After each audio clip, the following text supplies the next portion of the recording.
Good morning, students.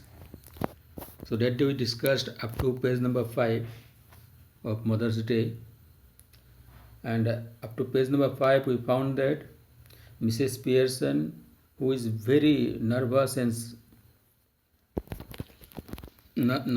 and weak woman, she is dominated by her children and her husband. She works like a laborer throughout the day, but nobody takes her into task. She is very weak and meek type of woman. She does not like to discomfort her husband and children. That is why throughout the day she works. In the meantime, Mrs. Fitzgerald, she visits her, and since she had an idea of magic, that means she learned from her husband, who was a lieutenant quartermaster and worked in the eastern part of the country, in eastern part of the Indian subcontinent. Therefore, she had the idea of that magic, and she learned it and she taught her. And now she wants to prove it whether it works or not. Therefore, Mrs. Fitzgerald, she offered her that she knows some magic and wants to see her future. In the meantime, she also told that she can change her personality because she is very much worried about her miserable condition at home. She works throughout the day, and others, her two children, her husband, they enjoy like anything. They never take any work seriously. They only come and go, and all the household chores are done by Mrs. Pearson. Therefore, they decided to change their personalities. And with that magic spell, Mrs. Fitzgerald and Pearson, they changed their personality. So with that personality, Mrs. Pearson, she becomes like that of Mrs. Fitzgerald, and Mrs. Fitzgerald, very bold and courageous lady. She is quite shameless and doesn't care anyone else. Whereas Mrs. Pearson, she is meek, nervous, and kind woman, and she was, what to say, she was used by her children, that whatever the work is there at home, she, without any complaint, she performs it, and nobody takes care of her. So this is the condition of Mrs. Pearson, and from this 6th page, let us see what it happens. So after changing the personality, Mrs. Fitzgerald, she goes out, and Mrs. Pearson, she waits for her children or husband to come, because they will come, order her, and she is also given some work beforehand, and they come and demand that whether the work is done or not. So in the first round, Doris, her daughter, she is around 20, she enters, and she demands whether her silk dress was pressed or not. And Mrs. Pearson, very carelessly but with a firm voice, she says that she is not bound to do. She cannot do whatever they order or whatever they say. Hearing this, Miss Doris, she is taken aback. She had never seen that condition of her mother, because she was looked very careless and very bold, and replied whatever she asked without any care. And you can see here, so what do you think I am doing? Whitewashing the ceiling? That means she replies that whether she was whitewashing the ceiling means she can do whatever she likes, but Doris has no right to ask her something. And at the same time, she also astounded to see that Mrs. Pearson is smoking. Mrs. Pearson is smoking. That is very much interesting. That's right, dear. No law against it. It's there. So when she was asked about smoking, she replies, Nowhere it is written. There is no rule that she should not smoke. So in this situation, Doris is quite puzzled. And next she asks whether tea was ready.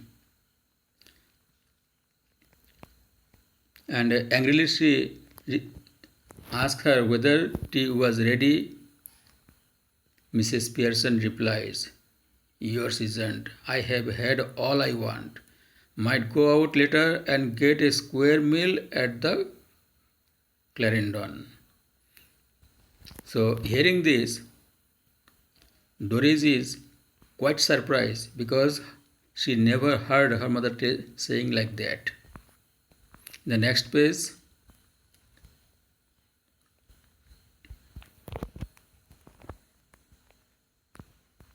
we see that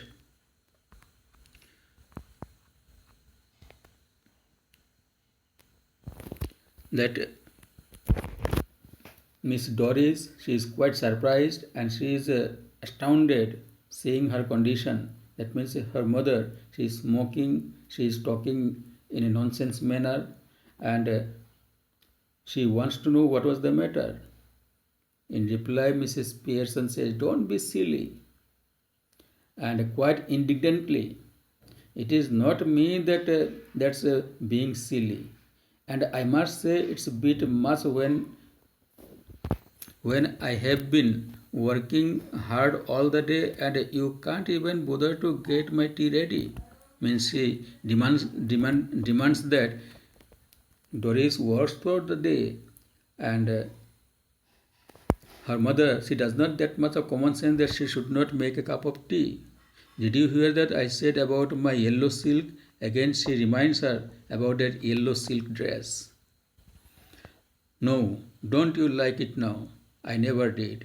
And she replies very carelessly that she did not do and she is not bound to do like this. Then she was very much worried what to wear that night. "I want it iron." "Want it iron? What did you think it's going to do? Iron itself. So, do you think that your dress would get iron itself? Not never. So, you are going to iron it for me? You always do." Mrs. Pearson replies, "Well, this time I don't, and I don't talk rubbish to me. And don't talk rubbish to me about working hard. I have a good idea how much you do. Because Mrs. Pearson, she works throughout the day without any wages, without any rest, without any compassion, without any polite words from her husband and her children." So she asks simply, where was she going with that of yellow dress? Doris replies, "Out with Charlie Spence." Means Charlie Spence is Doris' boyfriend and she wants to go somewhere with him. Hearing that, Mrs. Pearson made a funny joke. Funny joke in the sense that Charlie Spence, he is a very ugly person, buck-teeth and half-witted. If she had been at her age, then certainly she would not be in love with Charlie Spence. That means Charlie Spence is demoralized here just to hurt Doris. So hearing this, Doris gets very angry. Doris runs out left. Mrs. Pearson chuckles and begins putting the cards together. And hearing this, Miss Doris, she got very angry and she, in tears, goes out. And in the meantime, the cards which were lying on the table, she puts them together. After a moment, Cyril Pearson enters from the left side. He is a masculine counterpart of Doris.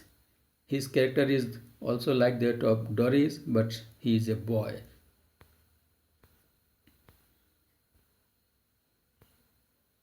And entering just hurriedly, he orders his mother whether the tea was ready. "No," Pearson replies firmly. Then Sally says, "Why not?" I couldn't bother." Means Now she doesn't bother for anyone else. Whether the work is done or not, it makes her no difference. And she felt earlier like that, but now she never thinks about this. And she just wants a change. Change in the sense she wants to change the condition of the house, condition of the home. I mean, she wants to teach them a lesson.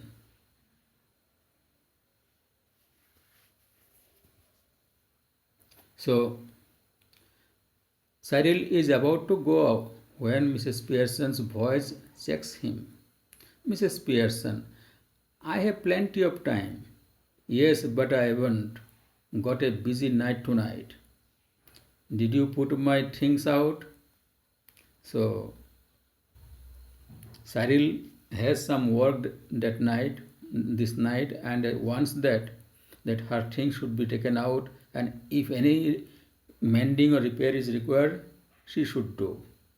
But Mrs. Pearson, she coldly replies, "Can't remember, but I doubt it, because whether she did it or not, she can't recall it." Then now look, when I asked you this morning, you promised, you said you would have to look through them first in case there was any mending. Yes. Well, now I have decided I don't like mending. Now she replies that she does not bother of mending. That's a nice way to talk. What would happen if you all talk like that? Means now he wants to give a lesson to his mother, but her mother, she is not like that she was earlier. Therefore, she also replies in a way that you all do talk like that. If there is something at home you don't want to do, you don't want to eat. If it's something at your work, you get the union to bury it. Now that all that's happened, that is the I have joined the movement. Means he has talked about that union, because sometimes we find that in the labor union, whenever they want to do something, the union bars it. The same time, now Mrs. Pearson also wants to put a bar in her duties, in her work, and to the behavior of her children and husband. Therefore, Cyril staggeredly replies, "I don't get this, Mom. What's going on?" I mean, he's quite puzzled. He can't understand what is happening. So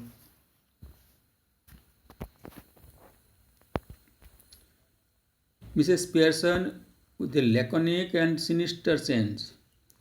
Laconic means using very less word, and as if something devilish happened, she replied, "Changes," means she wants change at home, and no longer the previous practice will prevail.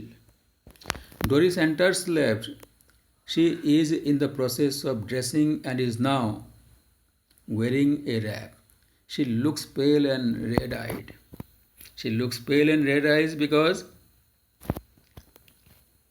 what she wanted from her mother she didn't do, therefore she is very angry. At the same time, she also blames Charlie Spencer, her boyfriend, like that of buck-teeth or half-witted, something like that, that offended Doris very badly.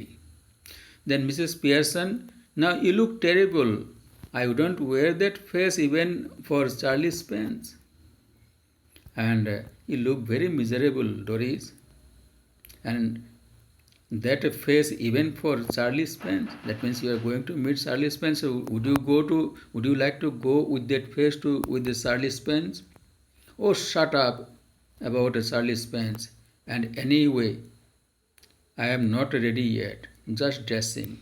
Therefore, she says that she has not got ready yet. She is going to get ready. Therefore, there is no question of referring here Charlie Spence.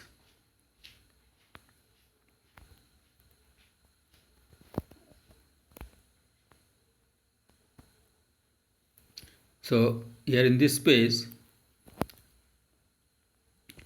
we see that she asked her children whether there was any stout left. Stout means it is a kind of black beer that commonly drunk at England household. Cyril, bottle or two? I think, but do you want to? But you don't want stout now.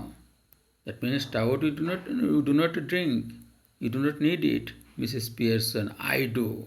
Today I want to drink. I want to feel something like that. To drink, you clot.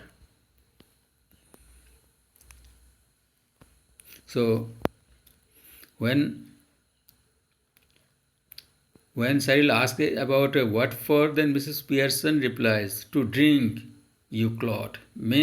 Clot means a stupid person. She says says to her son to be a stupid person. Mrs. Pearson exits right. Instantly Cyril and Doris are in the huddle, close together and left center, rapidly whispering. Both the brother and sister, they are whispering to each other, what happened to mummy? Because from their childhood they have never experienced such a situation at home. Because they know very well her mother is very obedient, very meek, very nervous, and very kind. Whatever they demanded, she tried to fulfill. But today it is quite opposite. They can't understand what was the matter with. So has she been like that with you too? Means Doris wants to know whether the mother was rude to Cyril or not. And both agree that she was very much rude to every one of them. And she was smoking and playing cards when I came in. I couldn't believe my eyes. Because while Doris entered the room, she found that Mrs. Pearson was playing cards and smoking. That was quite unusual situation, quite unusual habit of Mrs. Pearson. And Cyril asked her if she was feeling of colors, and she said she wasn't. That means off colors means her mood was off. Doris, well, she's suddenly all different, and that's what made me cry, because she had never experienced such type of behavior from her mother. Therefore, tears come out. And Cyril also has the same type of experience,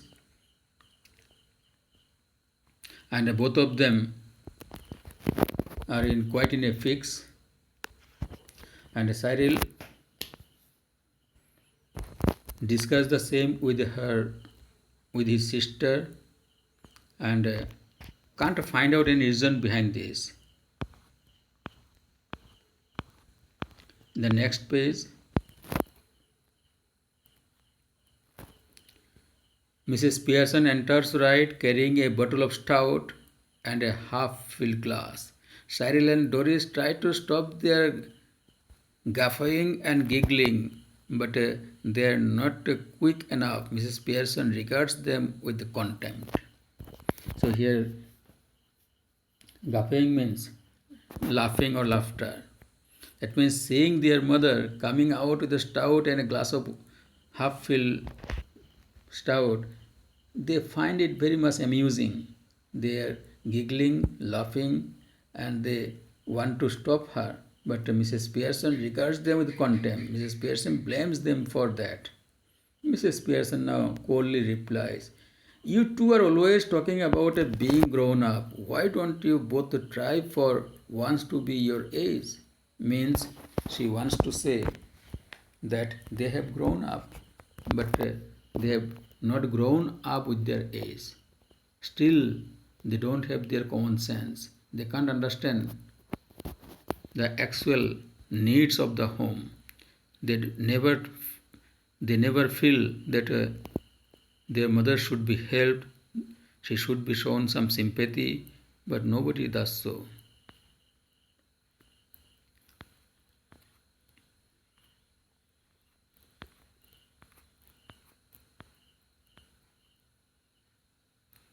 So here in this page, while the both brother and sister they were making jokes, Mrs. Pearson cuts again. I was yawning at your jokes before you were born, Doris. Means that's a very big matter, because while that means she never thought about yawning. Yawning means taking a long breath, or it is what we call in Hindi, that is jamhai. So I was not yawning at your jokes before you were born, Doris. So hearing this, Doris, what's making you talk like this? What have we done? Means they can't understand what was the wrong with them. Mrs. Pearson promptly replies, nothing but come in. Ask for something, go out again, then come back when there is nowhere else to go. So you do nothing, just come and go again. Ask for something and they come back when there is nowhere to go. Now, Cyril protests aggressively. She says, look, if you want to get a tea ready, then I'll find something to eat myself. If you do not make a cup of tea, then certainly I'll go and find something to eat. Why not? Help yourself. Pearson replies, yes, you have grown up, you can go to the kitchen and you can find out, you can prepare whatever you like. Why to look at her?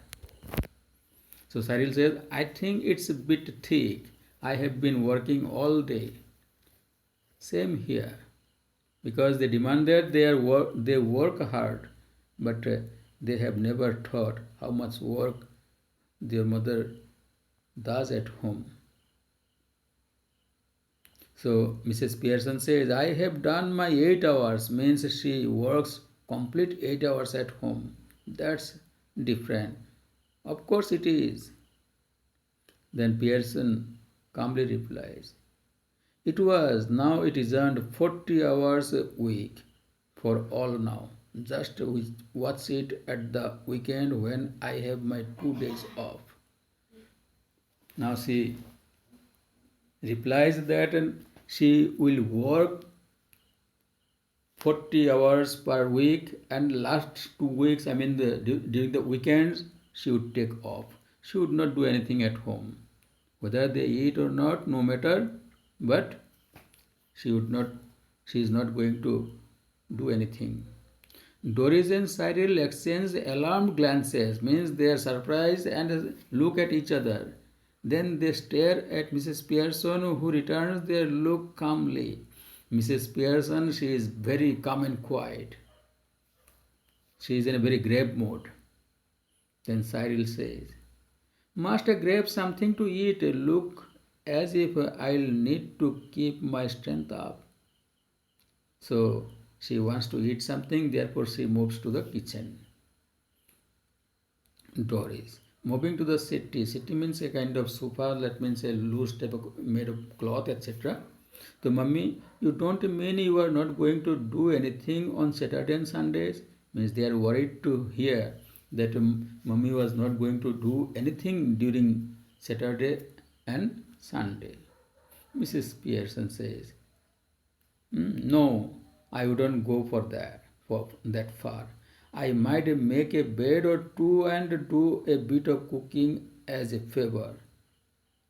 Which means, of course, I'll have to be asked very nicely and thanked for everything and generally made a fuss. But any of you 40 hours a week who expect to be waited on hand and foot on Saturday and Sunday with no thanks for it are in for nasty disappointment, might go off for the weekend perhaps.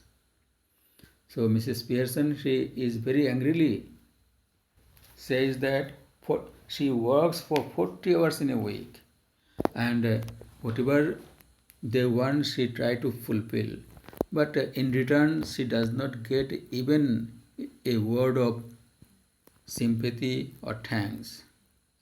So therefore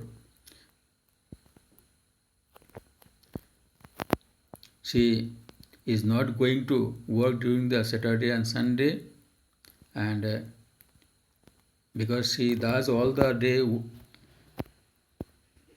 That means her work is like that of thankless job. Now let us see the next page. Now Doris is very much worried hearing that her mother is not going to work in the weekend, because the go for the weekend, Mrs. Pearson, why not? I could do with a change. Stuck here day after day, week after week. If I don't need a change, who does? Because she day after day, throughout day after day, she works hard, and nobody takes her into task.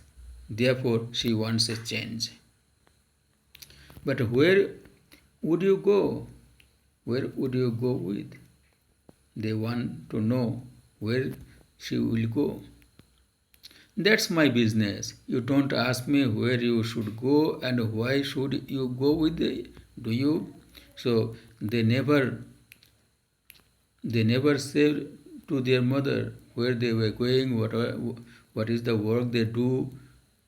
They never bother. They never bother about that. Therefore, Mrs. Pearson, she wants that change. The only difference is that I am a lot older and better able to work after myself. Where to go, where not to go. She is quite old, therefore she can decide whatever she likes. Now that is, this line is very important. Did you fall or hit yourself with something? I mean, they think that their mother has the problem with that of concussion. The word we got earlier, concussion, means here temporary loss of memory. Means if you get hurt or on your head, certainly you may lose your memory for a short time. So Doris think that whether she got hurt on her head or whether she fell or hit herself with something, because of this, she might have this problem. In reply, Mrs. Pearson says quite coldly, "No, but I'll hit you with something. Girl, if you don't stop asking silly questions." So now she is very firm and angry. If you do like this, if you ask such a question, I'll beat you. Mrs. Pearson, stop blubbering. You are not a baby. You are old enough to go out with Charlie Spence. You are old enough to behave properly. Now stop it. Again she reminds that she is now not a child. She has grown up. She has a boyfriend like Charlie Spence. Therefore, she should not ask any kind of silly question. In the meantime, George Pearson enters left. He is about 50, fundamentally decent, but solemn, very serious, self-important, pompous. Preferably, he should be a heavy, slow-moving type. He notices Doris' tears, because while he enters, he finds that Doris is in tears. George, hello, what's this? Can't be anything to cry about. Doris, you will see, because he has this miserable condition, and now Mr. George, he will have this lesson. Doris rounds out left with a sob. Sob means weeping, or two on the way. George stares after her a moment, then looks at Mrs. Pearson. Did she say you will see? Mrs. Pearson, yes. What did she mean? Better ask her. Means Doris surely knew that the treatment she got from her mother, certainly George will get. George looks slowly again at the door, then at Mrs. Pearson. Then he notices the stout that Mrs. Pearson raises for another sip. His eyes almost bulge. That is a very interesting fact. because George has never seen her drinking, and this time she is drinking stout. I mean that black beer, and his eyes just almost bulged. Means he couldn't believe in his own eyes. Stout, yes. George, what are you drinking stout for? Because I fancied some. At this time of day? Yes. What's wrong with it at this time of day? George, nothing, I suppose any, but I have never seen you do it before. Well, you are seeing me now. And George, soon after his entry, he finds his wife drinking stout, behaving in a rude way. George is also taken aback. He had also never seen her behaving in that way. Yes, and I don't like it. It doesn't look right. I am surprised at you. He doesn't like at all that Mrs. Pearson should drink. Then Pearson replies, well, that ought to be a nice chance for you. What do you mean? I must be some time since you were surprised at me, George. I don't like surprises. I'm all for a steady going on. You ought to know that by this time. By the way, I forgot to tell you this morning I wouldn't want any tea. Special snooker match might at the club tonight and a bit of supper going. So no tea. So he would be busy with that game of snooker. Snooker, it is a game played, indoor game played very popular in England, and he would be there, and he doesn't need tea that day because he will have tea and supper there. Then Pearson replied, "That's right. There isn't any. You mean you didn't get any ready?" Yes, and a good thing too, as it turned out. Then George agreed. That's all very well, but suppose I wanted some. Because when you have not prepared anything, if I want something, then how will you give? Mrs. Pearson straightly replies, my goodness, listen to that man. Annoyed because I don't get a tea for him that he doesn't even want. Ever tried that at the club? Because without asking, she should prepare a cup of tea, and in the club, same thing may happen. George, try to what at the club? Going up to the bar and telling them you don't want a glass of beer, but you are annoyed because they have already poured it out. Try that on them and see what you get. So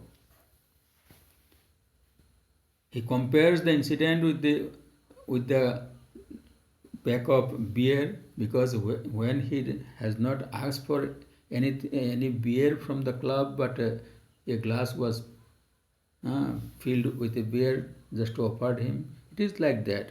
I don't know what you were talking about. They would laugh at you even more than they do now. And if you do like that in the club, then certainly they would laugh at you.